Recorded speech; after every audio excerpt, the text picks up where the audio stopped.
مالک خونه بودن بعد از پدر بزرگوارشون، تنها وارث بودن و مالک بودن، همش مالشون بود.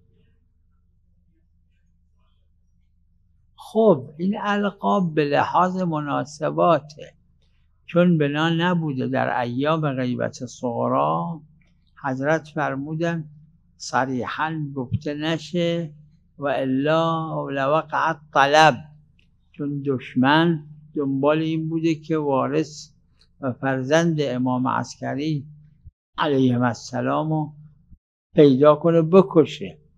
و اگر کسی ذکر میکرد و اینا دنبال میکردن، شیعه ها را اذیت میکردن تا پیدا کنن حضرت. لذا روایت داره که نیارید اسم حضرت را و الا دشمنا دنبال میکنن. و لذا با کنایه میگفتن صاحب دارم یکیش